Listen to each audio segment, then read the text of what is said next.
Kemudian sekarang muncul pertanyaan, lalu kenapa harus Aceh? Ada apa dengan Aceh? Aceh kan Serambi Mekah.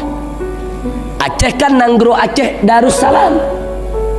Aceh itu kan satu-satunya provinsi di Indonesia yang telah diizinkan oleh pemerintah Republik Indonesia untuk menjalankan syariat Islam. Disetujui oleh presiden, oleh parlemen. Setuju Aceh menerapkan syariat Islam. Aceh penduduknya 100% kaum muslimin. Kenapa bencana harus terjadi di Aceh? Nah, untuk menjawab ini, ingat, pertama tanamkan dulu husnudzon kepada Allah. Jangan kita suudzon kepada Allah. Nanti kalau kita suudzon kepada Allah bisa merusak akidah. Yakinlah bahwa Allah tidak akan kirim bencana ke Aceh kalau tidak ada apa-apa di Aceh. Pasti ada sesuatu, ya ikhwan. Nah, karena itu saya dengan 1.300 relawan yang saya bawa dari tanah Jawa, Kalimantan dan Sulawesi berangkat ke Aceh, duduk tinggal di Aceh 2 bulan lebih untuk mengutip mayat-mayat yang berserakan di mana-mana tempat. 2 bulan kami di sana. Dari NGO kami saja kami berhasil mengevakuasi, mengangkat, mengurus, mensolatkan, menguburkan jenazah-jenazah yang kami kutip tidak kurang dari 40.000 mayat. Sementara yang dikumpulkan oleh tentara, yang dikumpulkan oleh polis, yang dikumpulkan oleh NGO lain, semuanya digabung, semua digabung, dihitung total yang sudah diurus, yang sudah dikutip, diangkut dan dikuburkan tidak kurang dari 130.000 mayat. Sementara yang hilang tidak kurang dari 150.000 orang. Itu yang hilang, entah kemana. Dan 200.000 lebih itu menjadi korban luka, cacat, ada yang dirawat di rumah sakit sampai saat ini karena menghirup lumpur, sampai lumpur itu ada di paru-parunya, harus dioperasi dan seterusnya dan seterusnya. Belum lagi terhitung ribuan anak-anak yang menjadi yatim piatu. Jadi lebih dari 500.000 yang menjadi mangsa, korban daripada gelombang tsunami yang terjadi di Aceh.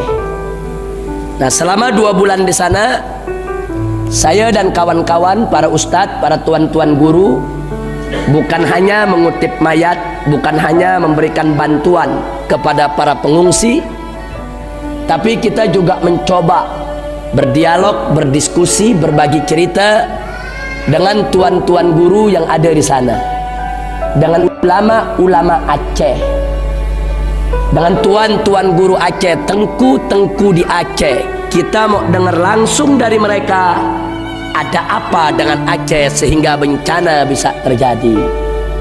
Kesimpulannya kami mendapatkan jawaban, ternyata benar, di Aceh telah terjadi berbagai macam kezaliman.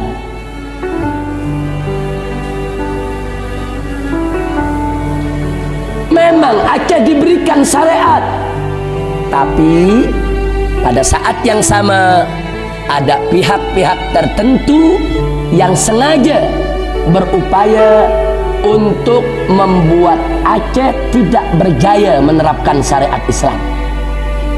Jadi mereka berupaya bagaimana supaya syariat Islam tidak berjaya di Aceh. Mereka tidak suka Aceh memakai syariat Islam. Kenapa? Karena kalau Aceh berjaya menggunakan syariat Islam, maka akan muncul provinsi-provinsi lain di Indonesia yang juga minta diterapkan syariat Islam. Saat ini yang sudah minta dalam senarai, provinsi-provinsi yang sudah meminta syariat Islam itu cukup banyak. Sulawesi Selatan, Kalimantan Timur, Kalimantan Selatan, Kepulauan Riau, Madura, Provinsi Banten, Jawa Barat. Luar biasa banyak daerah yang minta penerapan syariat Islam. Jadi Aceh itu pilot project, itu percontohan, akan dijadikan suri tauladan. Kalau Aceh berhasil, semua wilayah ini akan minta syariat Islam.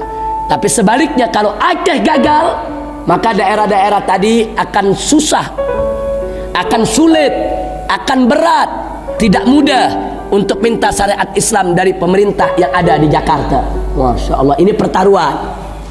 Nah, maka itu ada pihak-pihak yang tidak suka berupaya syariat Islam tidak boleh berjaya di Aceh. Bagaimana caranya? Yang pertama, mereka ciptakan konflik di Aceh. Mereka adu domba. Mereka buat bergaduh antara TNI dan GAM untuk saling tembak, saling bunuh. Padahal keduanya sama-sama orang Islam, saudara. Yang jadi korban rakyat biasa. TNI punya senjata, GAM juga punya senjata. Mereka bisa baku hantam, saling tembak. Tapi rakyat tidak punya senjata.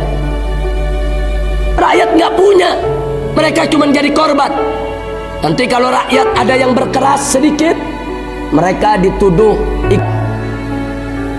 konflik diciptakan. Nah, begitu di Aceh terjadi konflik, peperangan, keributan, tidak aman, maka syariat Islam tidak bisa dijalankan, ya ikhwan, sampai saat ini.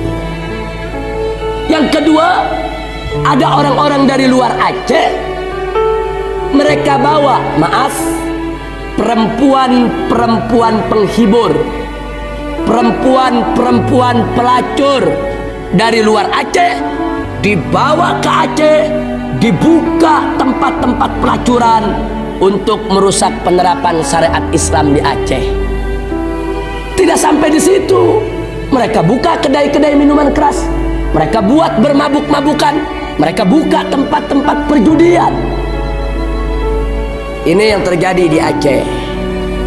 Yang ketiga, ulama Aceh tidak diam, mereka protes. Tapi dalam 20 tahun terakhir ini, apa yang terjadi? Ulama-ulama yang keras, ulama-ulama yang dengan tegas memprotes, pagi bicara tegas, malam sudah diculik orang. Besok atau lusa mayatnya sudah ditemukan di pinggiran sungai. Apa yang bunuh? Wallahu a'lam, hanya Allah yang tahu. Kita tidak bisa menuduh karena kita tidak punya bukti. Apakah TNI yang membunuh? Apakah GAM? Atau ada pihak lain ketiga yang sengaja membunuh untuk mengadu domba? Wallahu a'lam, hanya Allah yang tahu. Saya tidak berhak bicara dalam masalah yang saya tidak tahu. Tapi yang jelas, kalau ulama diculik, dibunuh, ini bukan persoalan kecil, ini persoalan serius, ini persoalan besar. Kalau satu dua ulama mungkin kita anggap persoalan itu masih biasa. Tapi ini yang diculik bukan 1-2 ulama, puluhan, ratusan ustadz-ustadz di surau-surau, di masjid-masjid, di madrasah-madrasah, di dayah-dayah. Orang Aceh sebut dayah, kalau bahasa Indonesianya pondok pesantren. Di mana-mana terjadi seperti itu. Nah, ini yang ketiga terjadi. Akhirnya apa? Begitu ulama diculik, dibunuh, akhirnya ulama yang masih tersisa mereka tutup mulut, tak berani bicara, tak berani berucap kata. Umat pun diam. Begitu semua sudah senyap diam, maksiat makin merajalela di Aceh tanpa ada yang menegakkan amar ma'ruf nahi munkar. Itu persoalannya yang ada di Aceh. Karenanya jawaban kita, kenapa harus terjadi di Aceh? Pertama, Aceh adalah Serambi Mekah, Nanggro Aceh Darussalam. Demi Allah, Allah tidak akan ridho, Allah tidak ridho suatu wilayah yang disebut Serambi Mekah, Nanggro Aceh Darussalam, yang disebut sebagai wilayah syariat, tahu-tahu dirusak oleh maksiat, dikotori oleh tangan-tangan jahat. Allah tidak ridho. Maka itu Allah kirim bencana ke Aceh. Artinya apa? Dengan bencana tersebut Allah ingin menyamak semua kemaksiatan yang ada di Aceh. Allah ingin bersihkan Aceh dari segala kemaksiatan dan kemunkaran. Buktinya tempat-tempat maksiat di Aceh rata semuanya. Masya Allah. Jadi Allah yang turun tangan. Ini wilayah syariat, ini Serambi Mekah. Oh, kau mau coba-coba kotori dengan maksiat, Allah kirim tenteranya. Allah kirim gelombang tsunami di Samak Aceh. Dikuliti, dibersihkan. Masya Allah. Itu jawaban yang pertama. Yang kedua, Allah pernah berfirman dalam hadits qudsi. Apa kata Allah? Man adali waliyan faqad adzantuhu bil harbi. Barang siapa yang mengganggu aku punya wali, kata Allah, maka niscaya aku umumkan kepada orang tersebut bil harb, dengan peperangan. Masya Allah. Saudara, Allah mengumumkan perang kepada siapa saja yang mengganggu wali Allah. Siapa itu para wali Allah di atas muka bumi ini? Para wali Allah adalah ulama-ulama yang soleh, ulama-ulama yang istiqamah, ulama-ulama yang tidak menjual agamanya dengan dunia, ulama-ulama yang tidak bisa dibeli dengan urusan dunia, ulama-ulama yang lurus, ulama-ulama yang takut kepada Allah subhanahu wa ta'ala. Nah, saya yakin di antara ulama-ulama yang diculik, dibunuh di Aceh, ada sebagian mereka memang wali Allah. Allah cinta mereka, Allah sayang mereka, dan Allah tidak ridho mereka diganggu, diculik, dibunuh. Allah sudah berikan waktu buat ulama lain untuk bicara, protes. Allah berikan sedikit waktu, 10-20 tahun, untuk umat Islam di Aceh memperbaiki diri, untuk memprotes kalau ulamanya dibunuh. Tapi karena mereka semua sudah diam, mereka semua sudah ketakutan, mereka semua sudah diteror, Allah yang turun tangan. Allah kirimkan tsunami. Mana itu yang menculik ulama? Mana itu yang membunuh ulama?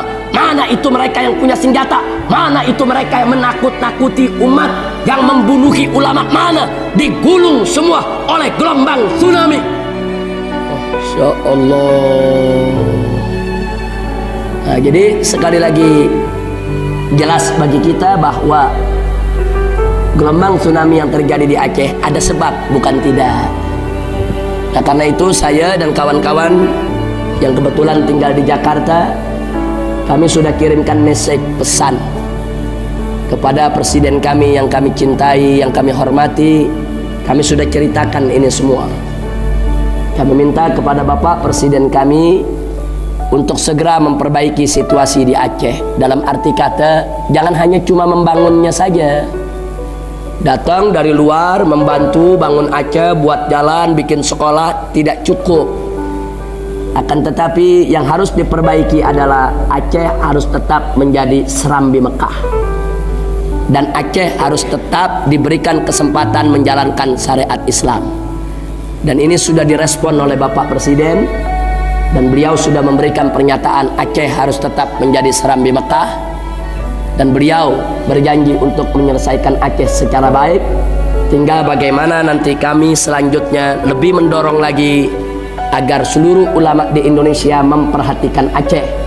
Tidak boleh lagi ada ulama Aceh yang diculik atau dibunuh oleh siapapun.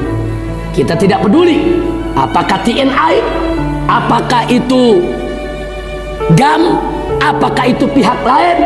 Tidak boleh dibiarkan mereka untuk mengganggu ulama kaum muslimin. Nah, ini kewajiban kita bersama. Karena kalau ini tidak di stop dari sekarang, saya yakin bencana akan terulang lagi di mana tempat.